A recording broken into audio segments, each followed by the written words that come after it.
Bienvenidos una vez más a nuestro programa. Hoy tenemos un invitado súper especial. Una persona que, aparte de dedicar el servicio de su vida a Dios, pues ha entregado mucho más de él a sus familias, a las personas que lo rodean, y en especial a los hogares que en ocasiones no tenemos a Dios en nuestros corazones. Hoy nos acompaña, y muchas gracias, Padre, por aceptar la invitación, el Padre Perdomo. Padre, muchas gracias, de verdad, infinitas gracias por permitirnos venir hasta su tierra, por recibirnos en su hogar y por regalarnos un tiempo de su vida para esta entrevista. Muchas gracias, Padre. Gracias a usted, Hernando, por venir con su equipo a hacer esta entrevista. Gracias por ser perseverante y constante, que eso es bueno para la fe, ¿no? Porque al fin logramos organizar los tiempos suyos y los míos. Sí, Señor, mucho tiempo tratando de buscar, pero como dice el Evangelio, los tiempos de Dios son perfectos y hoy Dios nos tiene aquí en Cartagena llevándole esta experiencia de Dios en su vida, Padre, porque lo que Dios ha hecho solo en su vida y lo que usted ha hecho en las vidas de muchos hogares y en especial también en el mío, porque gracias a esa experiencia que usted ha abanderado, que es Emaús Parejas, pues muchos hogares se han restaurado y Dios lo ha puesto a usted en su sacerdocio para esto. Padre, ¿cómo nace usted? ¿De dónde viene? ¿Cómo nace esa vocación de ser religioso? Sí. Ese don de espíritu y ese don de gente tan maravillosa que hoy que estoy más cerca a usted, de verdad me alegra muchísimo conocerlo. Gracias, Hernando. Bueno, Hernando, yo soy hijo de Mariela y Ismael, unas personas humildes, muy de Dios, de misa diaria. Bueno, mi papá como trabajaba en el campo de sábado y domingo de Eucaristía, pero mi mamá todos los días. De 10 hermanos, 2 han partido a la presencia de Dios, somos ahorita 8, pero desde pequeño he tenido esa vocación, ¿no? He sentido ese llamado de Dios de muy niño, ¿no?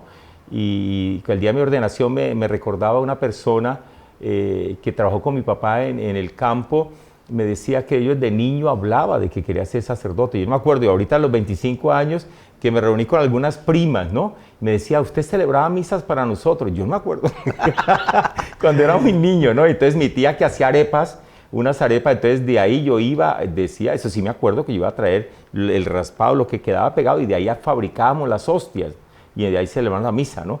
Y no siempre tuve ese llamado de Dios, siempre he tenido, claro que también cuando estuve joven tuve mi novia y también estuve opcionado a hacer una carrera, pero las mamás son muy sabias. Yo siempre le digo a los jóvenes, que trabajo mucho con jóvenes, siempre escuchan a sus papás. Yo siempre le hago una pregunta cuando ellos me hablan duro contra los papás por alguna circunstancia, que es normal, nosotros nos ha pasado a todos.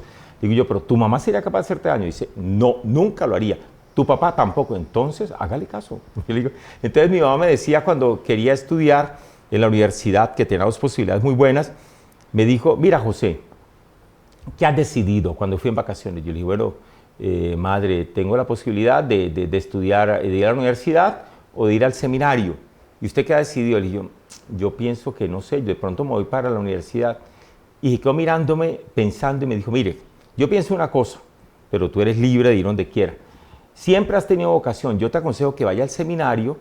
Si no te gusta, pues te retiras, pero no te quedas con la imaginación que yo hubiera sido cura en vez de estar casado y de pronto te sientas frustrado como casado y con hijos. Y si no sirve, te echarán. Eso me dijo así, pero si vas a ser cura, tiene que ser bueno, porque ya bastante con lo malo que hay. Me dijo así, era muy radical, no era muy amorosa, pero muy radical. Y yo le dije a mi madre que sí, que iba a ir al seminario. Yo tomé la decisión porque a mí lo que me preocupaba antes no era el estudiar, sino que el seminario iniciaba y teníamos que dormir 30 en una habitación. O sea, una cosa, yo decía, pero no, a los 3 días ya me sentía como que hubiera nacido desde el vientre materno con los 30. O sea, Dios da la gracia, ¿no? Es increíble. Lo que yo veía de dificultad, todo se solucionó. Una persona que te digo, normal, común y corriente, intelectualmente normal, también todo lo normal, que me gustaba ir a paseos, también especialmente formamos, que yo vivía fuera de la ciudad, del pueblo de Yaguarahuilas, nací en Yaguarahuila, un pueblo muy hermoso.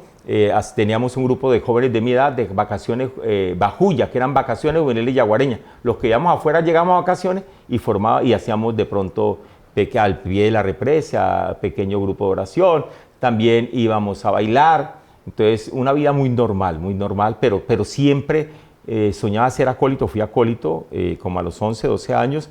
Siempre me llamó la atención de Dios. Dirigí Infancia Misionera en Cartagena, en la visita de Juan Pablo II, ayudé a coordinar toda esta parte. Siempre estuve involucrado en las cosas de Dios y creo que lo que soy, los grupos apostólicos me ayudaron a ser ese buen sacerdote, la familia y los grupos apostólicos en la iglesia.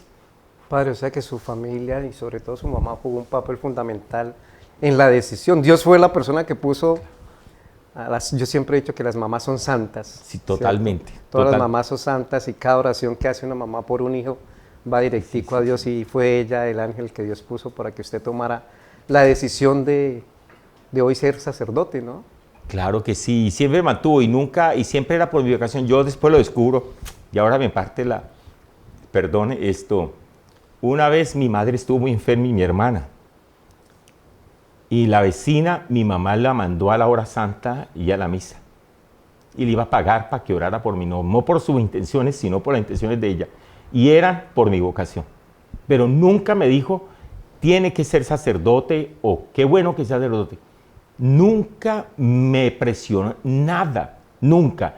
Pienso que soy producto totalmente de un agradecimiento de Dios hacia ellos, que son muy buenos. Pero nunca es de esa mamá obsesiva que yo he conocido de compañero, nunca. Mi mamá siempre me dijo que tenía que ser una persona, todos nos enseñó a ser correctos, a hacer las cosas bien, porque Dios miraba todo. Entonces, pero sí, ese día me impactó cuando la vecina me llamó y me dijo, mire tu mamá lo que hizo. Entonces digo, yo no le recibí plata. O sea, me dijo, usted tiene una mamá magnífica y nunca te habla de que tiene que ser sacerdote. Pero ella decía, después yo le pregunté, me dijo, después de ordenado, imagínate una cosa, ella me llamaba el hijo, mis hermanos, después que me hicieron quedar en cuenta que me llamaba el hijo, ¿no? Y entonces dijo, a ti no te llama por el nombre. Entonces después le pregunté a mi hermana, porque siempre dijo, José, lo que pasa es que si ella te llama José, piensa que te está faltando respeto. Y tampoco te llama padre porque entonces mis hermanos le harían bullying. Entonces me llamaba, lo adoptó por el hijo, ¿no? Muy inteligente. Mi muy mamá sabia. fue una mujer muy sabia, muy inteligente. Entonces me llamaba el hijo. Entonces un día yo le dije, ¿qué? A mis hermanos. Dijo, el único hijo es usted. Los demás somos Jairo, Luz Miriam, Miguel, Justino. Entonces yo le dije, ¿pero qué? Dijo, sí. Entonces, mami, ¿dónde está José? El hijo. Debe estar por ahí en la habitación, no sé dónde. Pero, y José tal cosa, el hijo tal cosa. Mami, ¿por qué no le llama por qué no le dice el nombre a José? Yo estaba escondido en la cocina para escucharlo, ¿no? Que ellos me querían probar que a mí me llaman. Dijo, no, pero ¿por qué no le puedo decir qué hijo? Yo no creo, él no es hijo mío.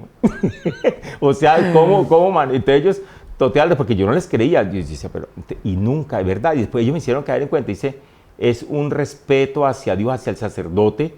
Y mi mamá siempre colaboró en la iglesia económicamente, orando. Fue una mujer siempre que llegaba y se ubicaba como en la mitad de la iglesia, un poquito más de la mitad, pero nunca participó en nada, era de oración, nos enseñó pequeños a arrodillarnos, y cuando de pronto se revelaba, mi hermano Jairo, que siempre cito porque somos como, decía, arrodíllese, que tenemos que darle gracias a nuestro Señor, decía, nuestro Señor que está en el sagrario, lo que tenemos, Él nos lo ha dado, Él es el que nos cuida, no somos tu papá y yo, Él es el dueño de todo y nos enseña el sagrario.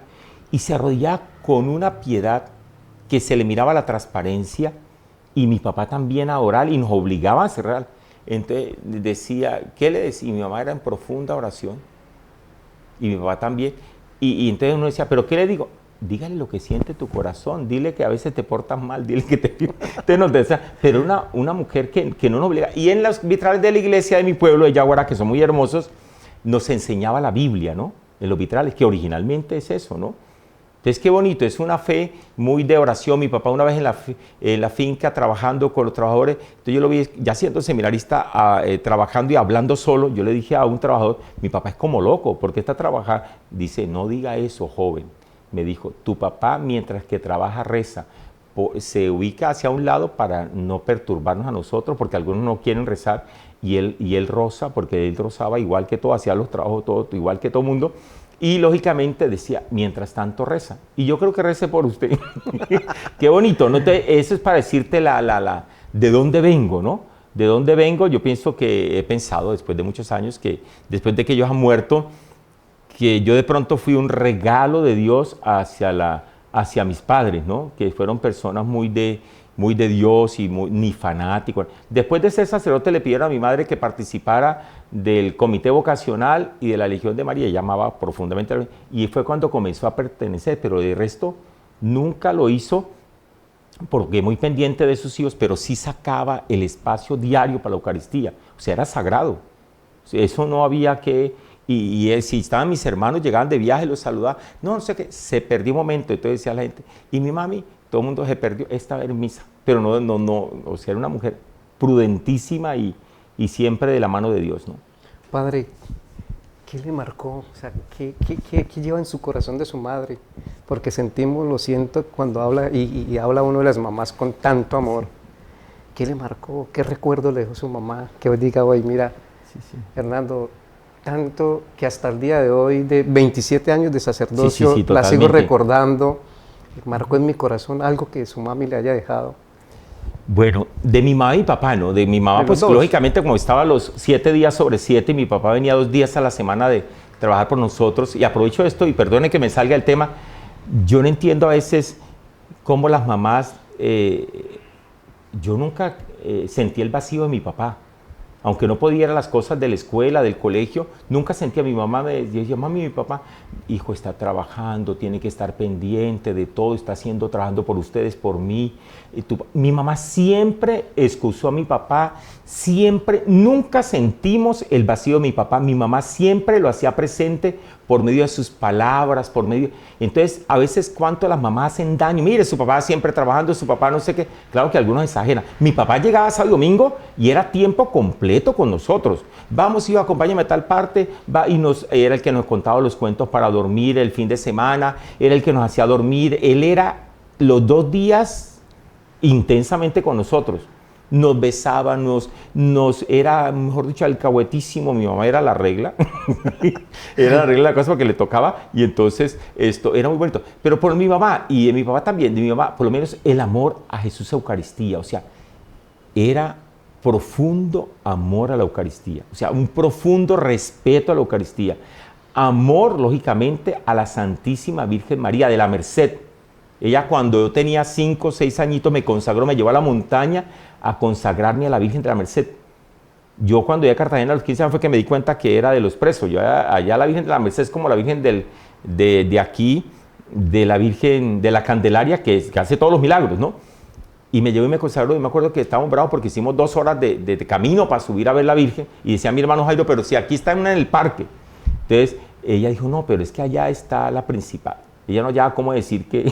Sí. Y nos llevó y dijo, mire la Virgencita, que es humildad. Dijo, Virgencita, te presento a mis hijos, cuídalos, protéjalos, yo te los prometí. O sea, una manera tan humilde.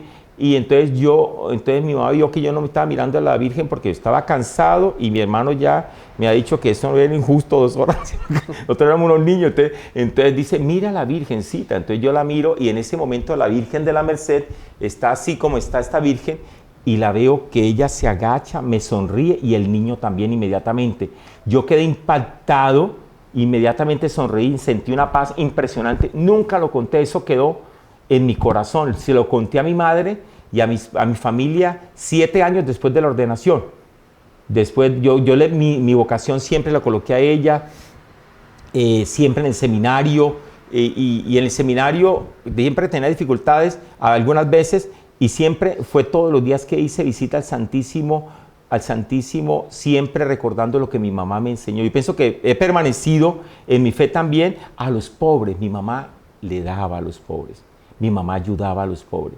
Mi mamá vendía plátanos, popochos, vendía de toda esta cosa que traía la finca, y yo a veces decía, pero ¿por qué a Sandra le da 1 peso, 10 plátanos? ¿Y por qué un ejemplo, cualquier nombre, a Margarita le da por 1 centavo los mismos 10 plátanos, y a veces más? Entonces yo un día le miré a mi madre y le pregunté, madre, si justamente usted está a la otra persona, le está quitando a la que le da 10 o a esta le está cobrando lo normal. Entonces, ¿cuál es? Porque uno se da cuenta.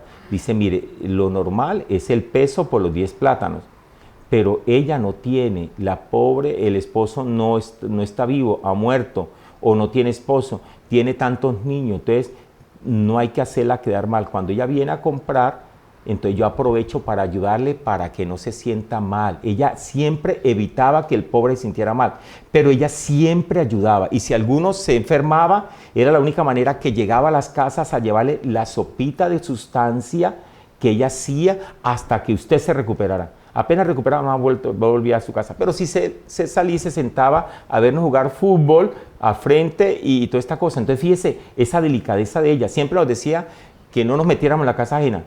Pero ella sentaba a todos los amigos en nuestra casa, o sea, y les daba merienda y les iba muy bien. Entonces todo el mundo quería las tareas en mi casa o las fiestas de cumpleaños de mis compañeros en mi casa. Mi mamá era muy inteligente. Muy bondadosa. Y bondadosa e inteligente. No quería que nos metiéramos en nadie, pero sí quería que nosotros... Entonces esas tres partes, el amor profundo de la Eucaristía, el amor a la Santísima Virgen de la Merced y también el amor a los pobres. A veces me preguntan, ay, pero usted aprendió, los laicos me dicen, aprendió esa generosidad a los pobres por la iglesia. Yo me río y digo, no, mi mamá y mi papá.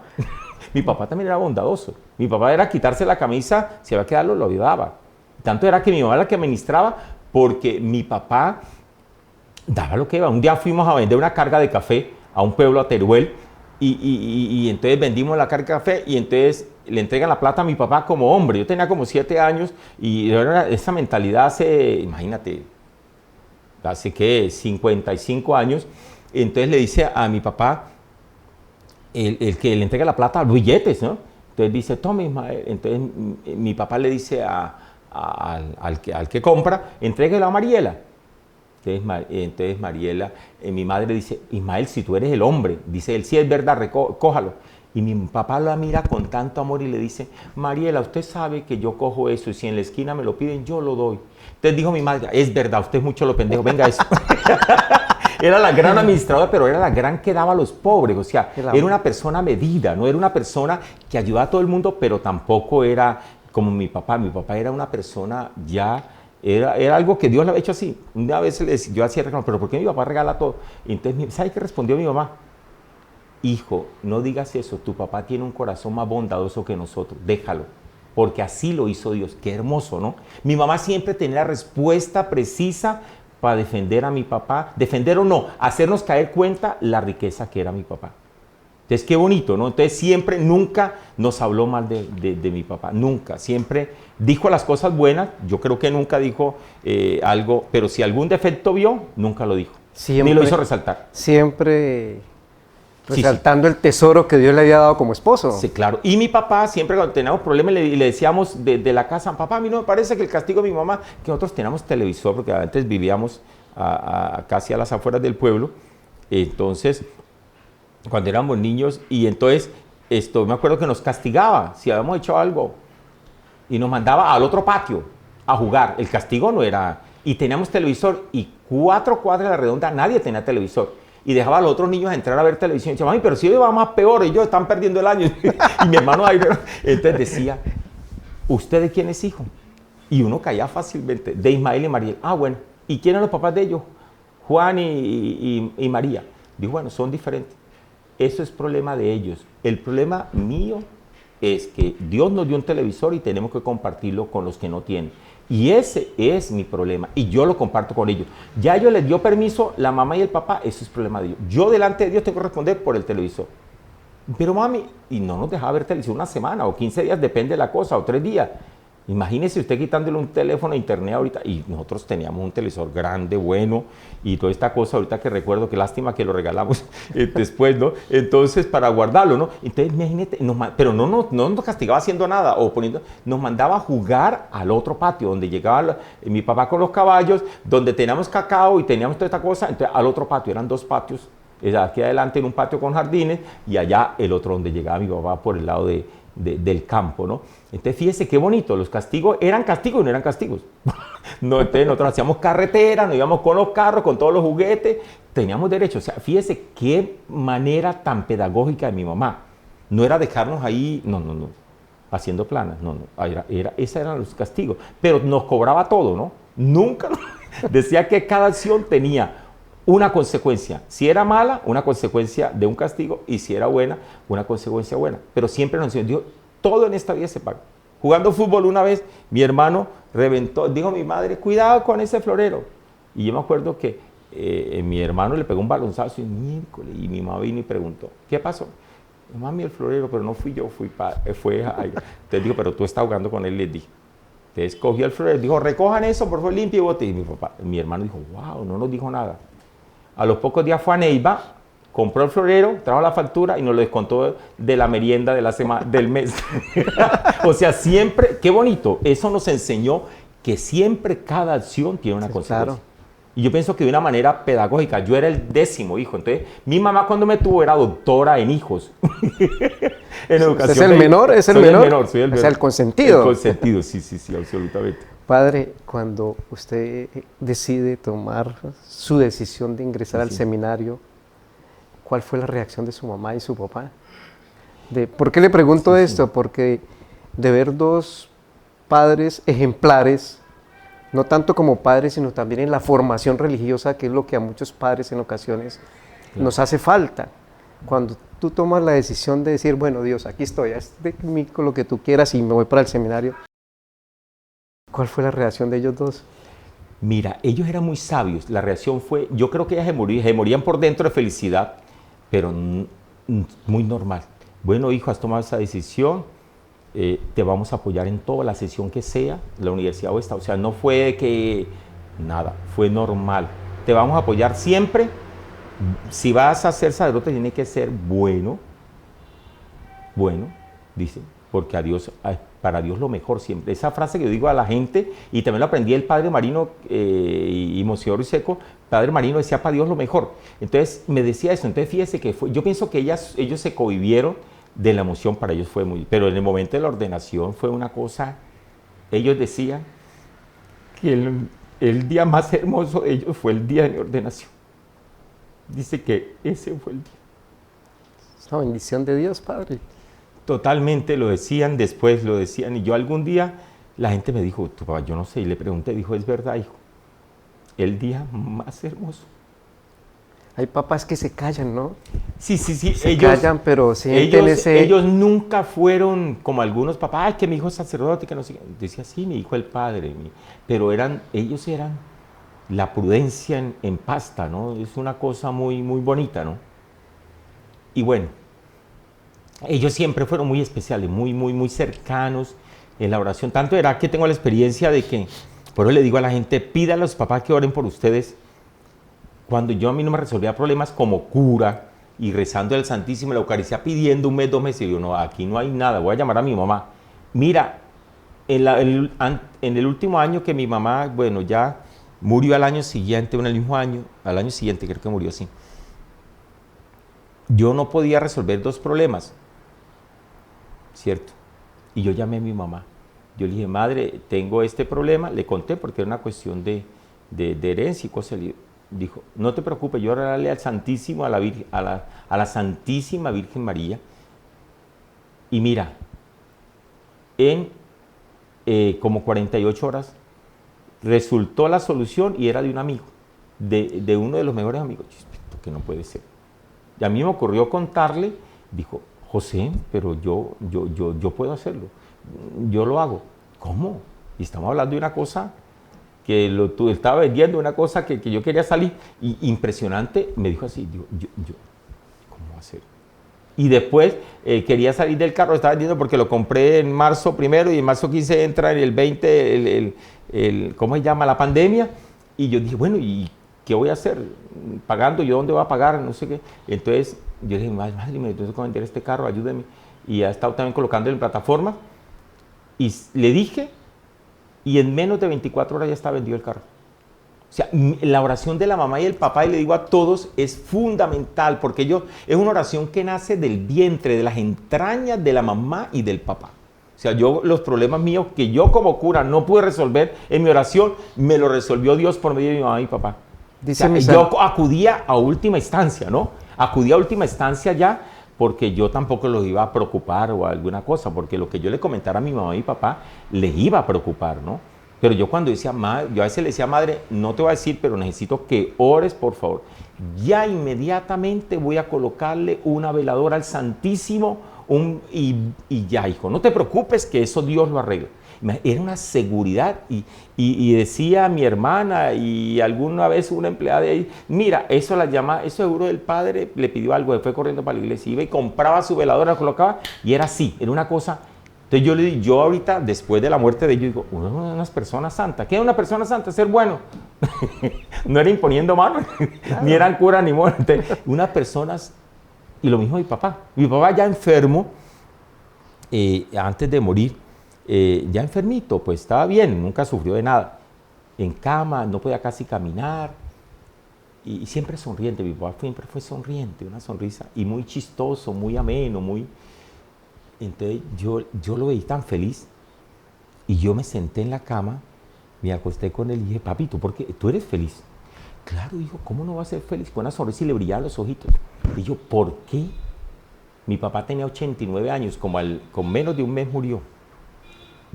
Entonces me dice, porque vivimos en esta casita que está muy buena, tenemos una casita donde vivir y todos mis hijos están bien. ¿Qué más le pido a Dios? Y era verdad, porque no tenían sino la casita y comían porque le ayudábamos y toda esta cosa, o sea, porque no tenían una pensión ni nada. Y entonces, fíjese, yo digo, es verdad, es que la felicidad no depende de las cosas materiales, nada. Esa era su felicidad, sus hijos y dónde vivía y tenía con qué comer. Padre, es que usted lo decía en un evangelio, ¿no? Y ahora escuchándolo hablar me recuerdo que usted decía en un evangelio que uno en ocasiones empieza a buscar y a tasar cosas que realmente no necesita, claro, cuando sabiendo que Dios lo provee a uno de todo, como los pajaritos. Los pajaritos están y Dios le provee su alimento, y en ocasiones uno gasta la vida atesorando, y no sabe que el verdadero tesoro está alrededor de uno, que es su familia. Y usted lo decía en un evangelio muy sabiamente. Padre, 27 años de ordenado. Sí, 27 ya. ¿Cumplió este año? Este año, el 8 de marzo, sí. Día de San Juan de Dios y también de la mujer. Después de eso se volvió famoso. Yo dije, a ver, qué bonito. Para mí, bueno, la Virgen María esencial y mi madre, ¿no? Y es un día que a nivel civil es de la mujer, pero para mí mi mamá y la fui descubriendo el tesoro, porque uno va descubriendo el tesoro de los padres después con el tiempo. 27 años de muchas bendiciones. Sí, de muchas bendiciones. Yo pienso que las bendiciones, primero, una de las cosas que tenía mucho miedo era la soledad. Cuando fuera sacerdote, realmente muchísimo miedo. Era mi gran temor, de todos los temores, era la soledad. Y te voy a decir que nunca me he sentido solo. O sea, yo atiendo a algunos sacerdotes en confesión, dirección espiritual, y se quejan algunas veces de la soledad. Y yo les digo a ellos, pero ¿en qué momento te sientes solo? ¿No será que tiene mucho tiempo desocupado? ¿Será que usted...? Yo les digo así y caen en cuenta que sí. Le digo, mira, a mí me falta tiempo en el día y yo lo único que quiero en la noche, a veces 11 de la noche, 10 de la noche, como que no ver a nadie, no ver a nadie. Y cuando yo llego a mi casa, yo le digo a la pareja, a veces la charla, llego a mi casa y gloria a Dios que no hay ninguno, no me está esperando una mujer para que me moleste, o unos hijos, ¿no? Yo digo aquí, pero yo le digo a las parejas, es normal que usted llegue a la casa y que aunque usted pelee con su esposo, que hay discusiones, como dice el Papa Francisco, pero cuando él está 2 noches, 3 noches afuera en trabajo, le falta, digo a ellos, le falta el león que ronque. Digo, ese es amor aunque discute, ¿no? Claro. Porque ustedes nacieron para ser casados, porque es normal convivir. A mí me parece, Dios me ha colocado en mis manos esta bendición de trabajar por las parejas, pero yo pienso que es porque vengo de un lugar muy hermoso y también es eso, ¿no? Yo pienso que cada uno, Dios nos dio nuestra vocación. Y un aprovecho de pronto, si los sacerdotes que de pronto si alguno está viendo, yo pienso que nos tenemos que desgastar en Dios, que en la noche terminemos tan cansados que no sintamos la soledad. Yo casi, bueno, por cuestiones personales que me gustan, ¿no? Yo prefiero, antes que ir a un supermercado, a un, ¿cómo se llama? A un almuerzo, algunas cosas que yo a veces voy, pero muy poco. Prefiero acostarme a dormir, prefiero ver las películas de los santos, que le ayuda a uno a decir que cuando uno tiene problemas, dificultad, uno dice, ay, a uno le pasa de todo. Entonces uno mira una película de los santos y todo está en YouTube gratis también. Entonces uno dice, bueno, lo que me está pasando es nada, lo que le pasó al Padre Pío, ¿cierto? Entonces ahí uno encuentra fortaleza, ¿no? Entonces es muy bonito. Yo no me es la soledad no es. Mi gran temor, Dios me lo desbarató totalmente. O sea, no lo siento porque la soledad, me encanta estar solo, cuando puedo estar muy poco, pero soy feliz estando en un lunes de fiesta, estando en pijama, levantarme sin reloj, sin despertador. Esa felicidad, no más de pensar la otra noche, al otro día no tengo que... Esto es una felicidad que yo no sé con qué te lo comparo.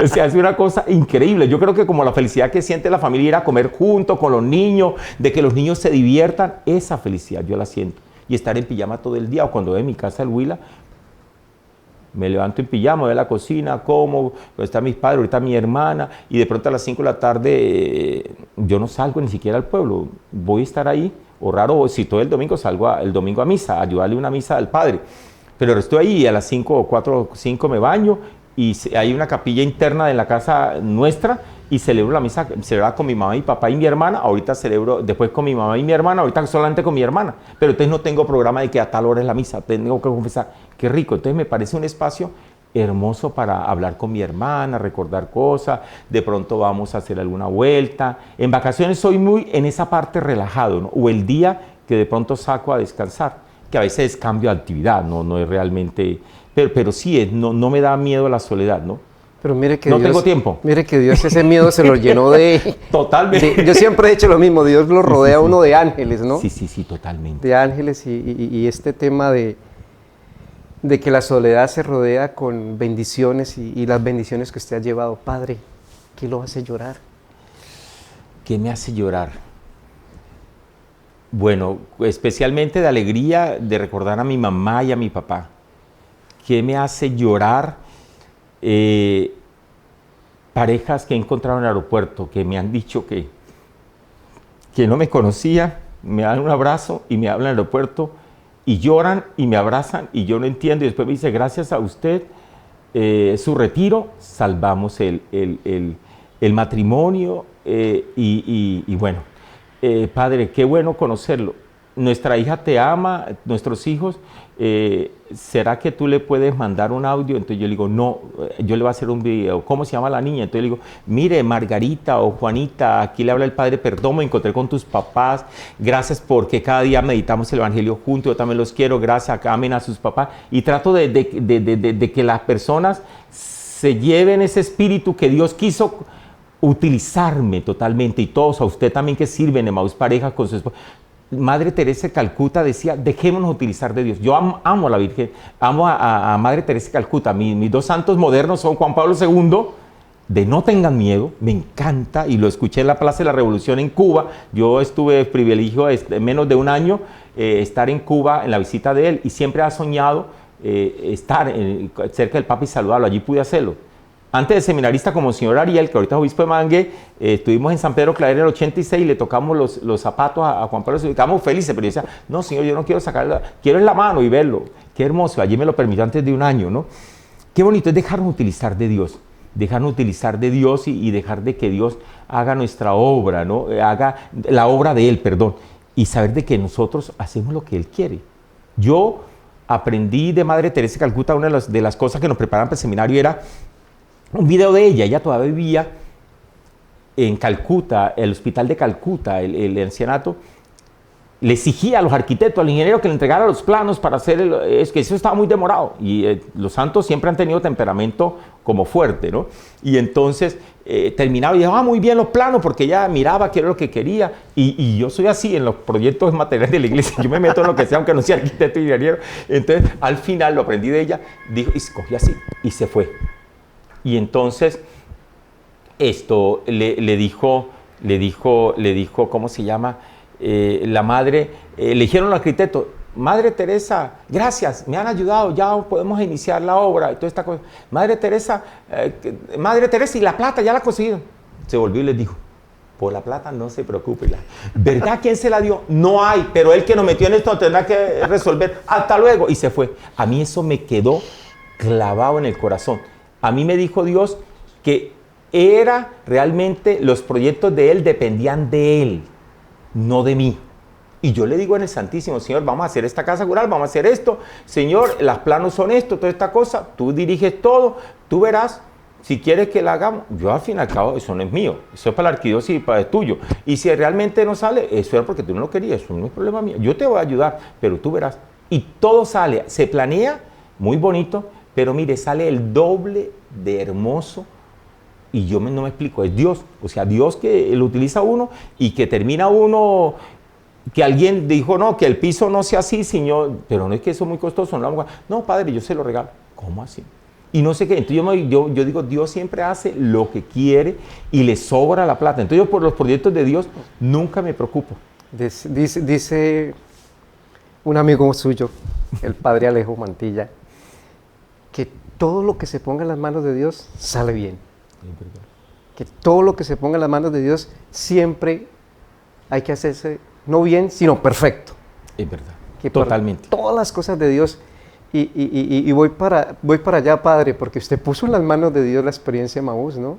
Usted tomó esas banderas, ha construido una familia universal al servicio de Dios a través de la experiencia de Emaús, Padre. Cuéntenos. Sí. Hernando, es simpático. Realmente yo mirando ahorita, ya uno de 56 años, mira para atrás y yo creo que yo he hecho la voluntad de Dios presionado de muchas cosas. Porque realmente, o sea, cuando yo voy a estudiar a Roma, yo me gano la beca, me la consigo y me dan de todo en Roma. Yo quería estudiar liturgia, siempre soy apasionado de la liturgia. Y me gusta porque sé que por medio de la liturgia lleva al encuentro con Dios. Tuve sacerdote, cuando fui acólito del padre Jairo Trujillo, era un gran liturgista. Entonces, nací en medio de la liturgia, ¿no? Que puede hablar mucho. Entonces, él me sugirió que estudiara, lógicamente, espiritualidad. Yo le dije, no, monsieur, porque quiero estudiar esto, quiero estudiar liturgia. Me dijo, no, teología espiritual. ¿Por qué? Porque usted ha llevado jóvenes al seminario, yo quiero que usted en el futuro, lógicamente, ayude al seminario, en las vocaciones, yo quiero que usted dirija la pastoral vocacional. Y yo le dije, no, monsieur, porque yo quiero. Entonces me dijo, mira, padre, perdón, usted debe de ir a estudiar liturgia, porque realmente, cuando yo quise estudiar liturgia como usted, o a mí me gusta la liturgia, Monseñor Jaramillo me dijo que la necesidad no era liturgia en la arquidiócesis de Barranquilla, sino derecho canónico. Y me mandó, me dijo, a mí me la aplicaron, yo también te la aplico a ti porque es la necesidad, aquí nadie ha estudiado espiritualidad. Y usted, y como yo era el director de la pastoral juvenil y reuníamos hasta con Monseñor Ismael, su arzobispo, él era auxiliar de Cartagena, reuníamos hasta en las Tenazas, la playa de las Tenazas, hasta 3.000 jóvenes. Estamos hablando de hace 27 años. Y entonces decía, no, usted debe estudiar. Y entonces era en énfasis, discernimiento del joven, lógicamente, y yo estudié allí también lo de la familia, porque yo dije, bueno, el joven salimos de la familia, y donde estudio, y cómo Dios me va preparando, o sea, cómo Dios me manda a estudiar para especializarme en teología espiritual, ¿no? Para especializarme en hacer retiro, especialmente de sacerdote, pero a mí me exigen que sea de joven, y yo estudio el joven y me lleva a estudiar la familia, en libertad, tomé cursos totalmente sobre la familia, porque allí venía el joven. Entonces veo que ahí me iba preparando Dios. Yo cuando regresé, estuve un año de espiritualidad, de director de pastoral vocacional, Monseñor lo cambia, Monseñor Jorge que llega, dice, no, usted va a dirigir la pastoral sacerdotal. Allí estuve 12 años, me llenó muchísimo, me encantó servirle a mis hermanos sacerdotes. Yo pienso que ese don de servicio a los demás y a los pobres viene de mis padres. Totalmente, y yo soy feliz sirviendo, como usted también es feliz sirviendo en todas partes. Hemos hablado mucho, esa es una dicha, es una cosa, y es verdad, la clave de la felicidad está en el servicio. Y lo dice el Padre, el Santo Papa, el que no sirve para servir, no sirve para vivir. Totalmente, es así. Y entonces, estuve feliz, todavía me recuerdan, lógicamente, por todo este trabajo que se hizo. Inició la Congra Sustentación del Presbiterio, tantas cosas, ¿no? Y miramos nosotros ahí me desvié, ¿para dónde me desvié? Venía de la formación que Dios lo... Sí. Entonces después yo decía, ¿pero por qué estudié esto, no? Y después terminé, apenas llegué de Roma, me mandaron al Hospital Naval con los enfermos, estuve allí, allí en el Hospital Naval, viajé en el buque Gloria 3 meses, soy glorioso, tengo el escudo de haber navegado más de 15.000 millas. ¿Como fue sacerdote? Una experiencia bonita, como sacerdote, como capellán, me fue muy bien, gracias a Dios. Delicioso porque no mandaba, me dedicaba solamente a administrar, no, era solamente atender a toda la tripulación. Fue una experiencia maravillosa, ¿no? En el mar y todo En eso, el ¿no? mar, viajamos hasta Buenos Aires, todo el Suramérica, ¿no? Muy hermoso.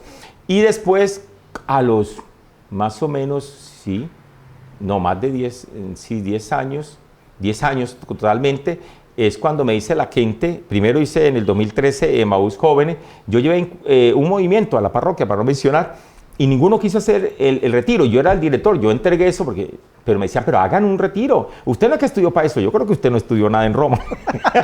Entonces te salva porque tiene el diploma, pero yo creo que... Yo decía, pero yo recordaba las palabras de Monseñor Ruiz Seco, no inventes el agua tibia. O sea, ya lo que está inventado, hágalo. Yo decía, pero es la verdad. Y llevé otro, nada, no aceptaba. Entonces me puse a la tarea de preparar el primer retiro de Emaús Jóvenes en el 2013, y en el 2014 nace el de pareja. Yo atendía a las parejas cada día y más llegaban parejas, hasta que ellos dijeron, pero hagan un retiro porque nosotros hemos resuelto problemas, hemos salido, hagan un retiro porque usted es experto en eso. Y dice, pero no, vamos. Entonces traje 2 movimientos de pareja, no funcionó. Un retiro lo lanzamos, ni uno se anotó. Y otro de otro movimiento, eso comenzaron 6 y terminó 1 por no darle pena con la persona que dirigía. No digo los nombres de los movimientos, lo dije por respeto y caridad. Entonces yo dije, voy a lanzarlo. Preparé 6 meses, lógicamente a 10 parejas, y en doctrina me quedarán para la pastoral familiar. Pero entonces tuve dificultades para el momento de hacer el retiro. Usted sabe que dice San Juan de la Salle, que fundó los lasallistas, que cuando la obra es de Dios el demonio mete la cola. Total. Entonces, bueno, tuve fuertes opositores, y entonces un momento dado que llegó un padre y me dijo, es que no puede hacer por esto, y me dijo, ¿por qué no sé que me mencionó al que sea? Entonces yo a veces tengo una firmeza, un carácter que a veces digo, Dios mío, por Dios. Yo le dije, mire, yo no estoy haciendo nada malo, ni voy a hacer nada malo. Si usted cree que lo que voy a hacer es malo, entonces que venga el arzobispo y me detenga. Pero yo voy a estar en la puerta recibiendo a la gente, yo no estoy haciendo nada malo. Y me acuerdo que yo dije esas palabras fuertes, y dije, ¿pero por qué yo dije eso? Porque realmente me sentí presionado, me sentí, ¿cómo se llama?, vulnerado, y yo me le paré fuerte. Y que venga así sea el Papa, esto es malo, que me digan qué estoy haciendo malo y que me denuncie. Y si quieren venir a vivir el retiro, vengan y vivan. Así me les paré firme, y entonces se llevó el primer retiro. Yo me interné el primer retiro de tiempo completo, y yo decía, esto sí funciona. Lanzamos el retiro, y en 24 horas, el cupo, eran como 60, 70 parejas, pero en la casa de retiro tiene sino para 23. Entonces digo, no, pero sí, pero eso es porque se anotaron, pero falta el que pague. Y entonces dijimos, el que pague primero, y en 48 se llenó, pero ya con toda esta tensión. Y también en las redes sociales me decían, ¿usted por qué tiene que hacer Emaús pareja? No sé qué cosa. O sea, me atacaron por todas. No ha sido fácil el camino. O sea, no ha sido fácil. O sea, el camino no ha sido fácil. Yo muestro la cara amable. Pero es donde me doy cuenta que es obra de Dios. Porque si fuera de Perdomo, ya se hubiera acabado. Eso lo dicen los santos, ¿no? Y verdad, yo le decía una vez que estaba muy, muy dolido y muy afectado, y pienso que afectado, por una situación. Y cuando la pareja vino y me dijo esta situación, yo le dije, mire, la respuesta mía es la siguiente, que eran personas de Emaús pareja y ya ha crecido. Y yo, mire, lo mejor que le puede pasar a Emaús pareja es que el padre Perdomo se muera. Porque ya no le pueden disparar a Perdomo porque se ha muerto, sino que tendrán que dispararle a 2000 parejas en el mundo y allá no le van a disparar. Lo que pasa es que nosotros siempre existe a veces la envidia, la intriga, no sé qué cosa. Los celos. Los celos, sí. Entonces, a veces existe, ¿no? De 2 o 3. Yo digo que cada 12, y usted me ha escuchado, hay un Judas, ¿no? De cada 12 curas hay un Judas, entonces no puede faltar. Jesús nos lo mostró para una realidad que existe en la iglesia, ¿no? Y yo le dije eso, y me nació el corazón, ¿no? Y es la verdad, a veces a mí el que me pide ayuda, el sacerdote, lo que sea, yo como muy disponible, ustedes me conocen y voy donde sea, y toda esta cosa, y algunos creen que de pronto, yo pregúntele qué padre he ido a pedirle plata o a pedirle nada, absolutamente. Entonces, fíjese qué bonito, ha sido un caminar muy hermoso, que cada vez, claro que como ser humano, como ser humano, me duele, ¿no? Pero al ratico me pasa, ¿no? Yo tengo ese don de Dios, porque no es que yo me lo he propuesto. Ay, usted qué bonito, ¿cómo ha logrado eso? Yo no he logrado eso. Yo se Eso lo he viene en el dado. empaque. Viene en el empaque y le doy gracias a Dios. Yo inmediatamente me pasa a las horas o al momento, me pasa y siento tranquilidad. Y digo, ay, Dios mío, al fin y al cabo esto es tú y tú verás. Entonces yo en eso sí soy como muy, como dice aquí en la costa, muy fresqueado. Yo en eso sí, porque es que realmente, ¿qué puedo hacer si eso no depende de mí? Pero eso viene de la bondad de sus padres. Sí, totalmente. Claro, cuando uno es bondadoso pasa la página Sí. y dice, bueno, ya sucedió, pero yo es para adelante porque Sí, estoy sirviéndole a Dios. Totalmente. ¿Y qué me he dado cuenta? Cuando viene, como usted, personas, yo hago las cosas como usted las hace en su casa. Lleva a sus hijos al colegio, estás pendiente de su esposa, su amada esposa también de sus hijos. Y fíjese que lo hacemos, ¿por qué? Porque nos gusta, porque amamos, porque así hago yo las cosas. O sea, yo ni siquiera me doy cuenta. Yo me doy cuenta cuando ya ahorita ya me di cuenta que en un aeropuerto difícilmente paso desapercibido porque alguno ha visto el evangelio y me llega la gente. Entonces la gente queda mirando, bueno, ¿usted quién es? Entonces a mí me da risa y entonces, qué bonito. En los aeropuertos me he dado cuenta entonces dice, siempre me dice una frase muy hermosa, usted no sabe lo que Dios ha hecho por medio suyo. Usted no sabe. Qué bonito, ¿no? Qué bonito que lo tienen claro que es Dios. Eso qué bonito. Y que me lo digan a mí porque eso me da fuerzas para continuar, ¿no? Nunca me he sentido desfallecido tampoco, no. Que en el momento me doy una cosa, pero mi mamá nos decía, y vuelvo y repito, mi mamá decía, yo no puedo. ¿Cómo que no puede? Tienes que irlo a hacer. Mi mamá sí la quería ver brava, pero nunca gritaba, decía, ¿cómo vas a decir que no puedes? José Yenit, me decía el nombre completo, ¿no? José Yenit, ¿cómo dice? Usted vaya, hágalo, y si no puede hacerlo y no logra hacerlo, usted venga y me explica por qué. Y si de pronto algún día no funcionaba, decía, bueno, hijo, vamos a mirar qué fue lo que falló, que no sé qué, y miró ella, ¿no? Y ella decía, es verdad, hijo, esta cosa no va. O sí, podemos intentarlo de tal manera, y cuando ella visualizaba, por ahí era la cosa. Pero nunca, una vez me caí jugando fútbol y me raspé. Yo creo que tenía como 8 años, no sé cuántos años. Entonces mi madre corrió, pararon el partido porque era al frente, en la calle no tenía ni pavimento. Y me raspé y estaba llorando. Mi mamá se acerca y yo tirado en el piso. Me dice, hijo, querido hijo, ¿quieres que te ayude a que te levantes? Vamos adentro, te bañas, cenas y te acuestas. O te levantas y sigues jugando. Tú decides. Mira esa inteligencia de mi mamá. No, mamita, sigo jugando. Ah, bueno, está bien. Yo hice así con la sangre y me limpié aquí un poco con la tierra y seguí jugando. Qué bonito. Mi mamá me enseñó con eso que uno se podía caer, pero que de uno dependía que se levantara, no de la mamá, ni del papá, ni de nadie. Y ayer escuchaba unas conferencias de un profesor que se me escapa el nombre, de la Universidad de Harvard. Me encanta la Universidad de Harvard, sueño algún día hacer un curso en la Universidad de Harvard, esto me encanta.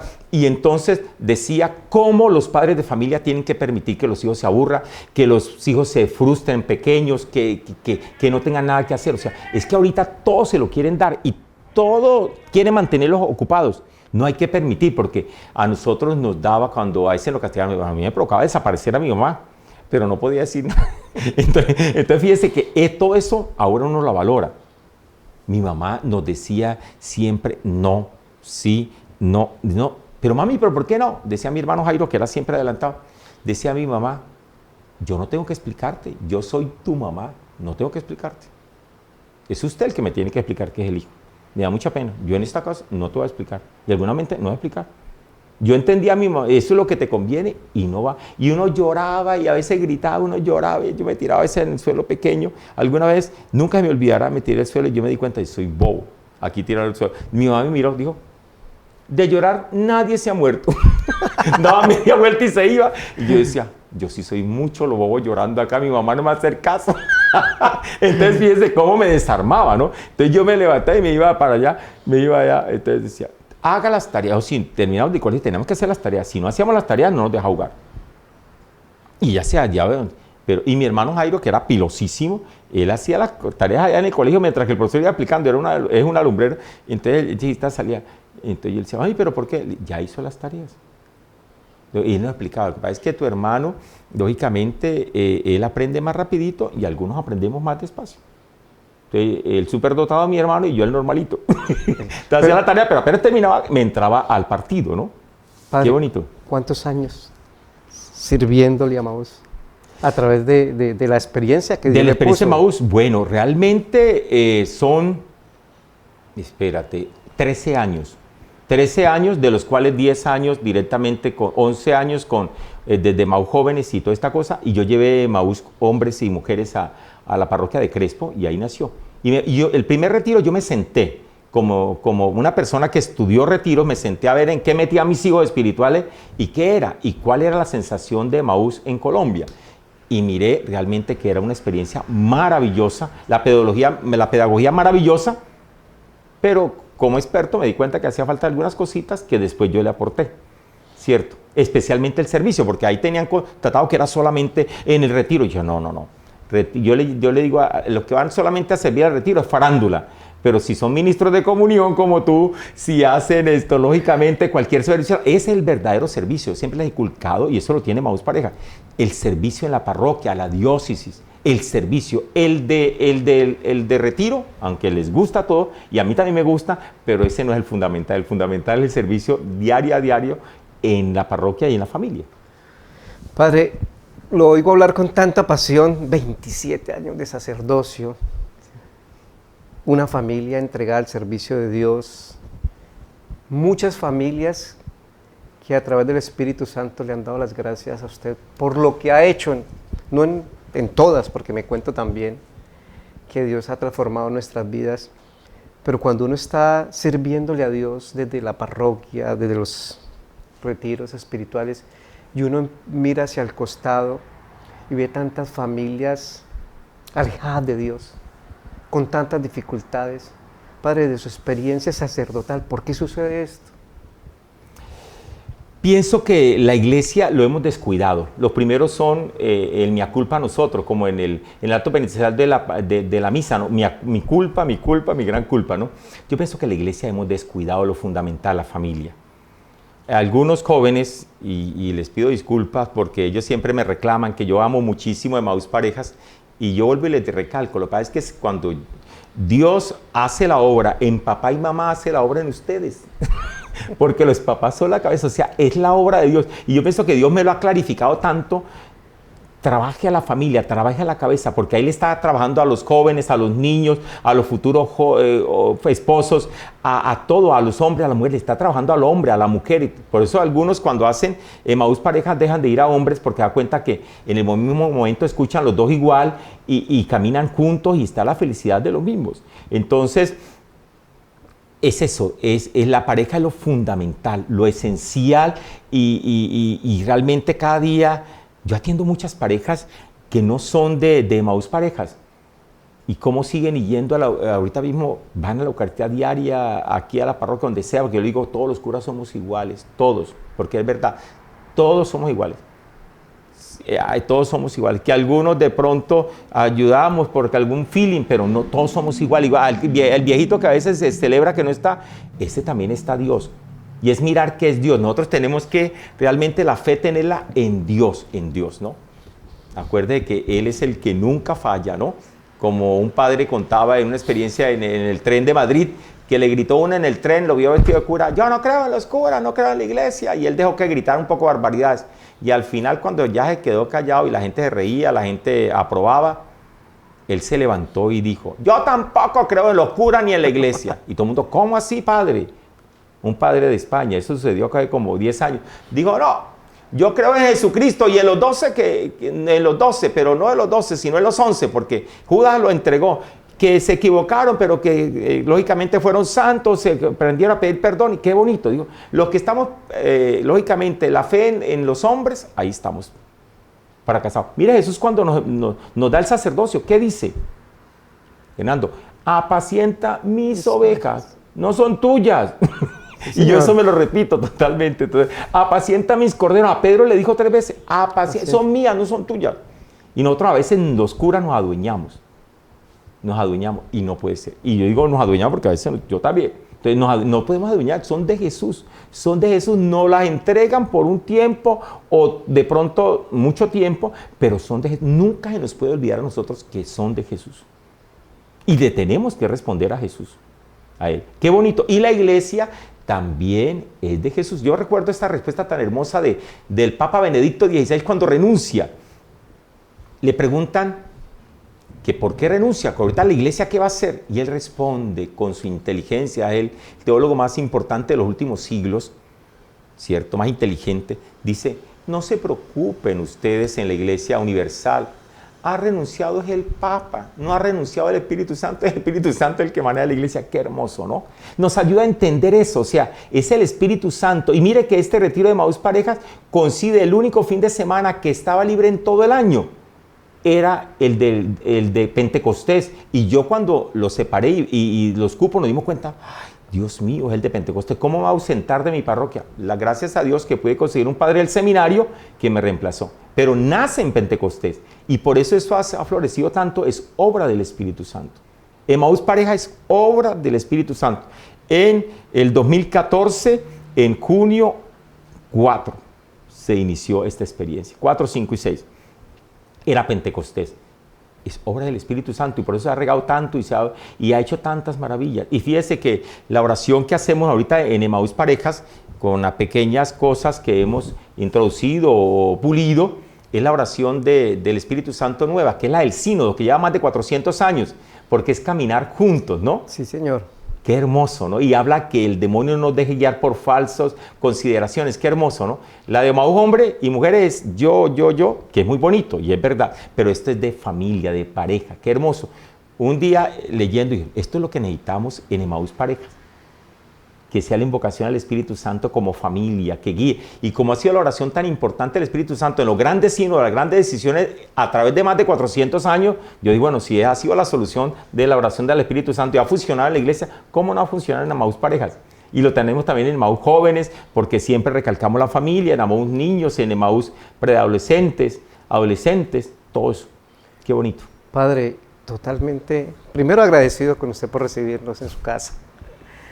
Agradecido con Dios que lo haya puesto en el camino de nosotros y en mi camino también, en el camino de mi familia, porque también servimos a Emaús. Y Dios lo ha utilizado a usted como ese ángel para muchas parejas. Hablamos de 2000, aquí hubo un encuentro hace poco, mundial de parejas. Junio. En junio, que Dios nos dio la gracia de participar. Y a mí el corazón se me llenaba de alegría de verlo allá en la Eucaristía final, y yo decía, a ese hombre Dios lo puso para grandes cosas. Y hoy nos da la oportunidad de tenerlo tan cerca y conocer ese ser humano tan maravilloso que usted es, Padre, y que Dios le ha brindado la sabiduría para guiarnos, porque es ese pastor que Dios le dijo hoy, cuida mis ovejas, y son muchas ovejas que tienes alrededor tuyo, que ha calmado de pronto esa soledad, ese miedo a la soledad. Padre, agradecido primero que todo por recibirnos, agradecido por brindarnos esa experiencia de vida, por contarnos ese José que en ocasiones nadie lo conoce como José Yenit. Sí, José Yenit. Porque si hablamos del Padre Perdomo, pero es ese José Yenit, ser humano maravilloso que es, que abre las puertas de su corazón, no importando la persona que sea pobre, sea rico, sea gordo, sea flaco, pero siempre está al servicio de Dios. Desde las tierras santandereanas queremos darle las gracias, porque llegó allá la experiencia también a través de esa bendición que usted dio aquí en Cartagena, con todas las personas que han servido y con todas las personas que usted también ha preparado para el servicio.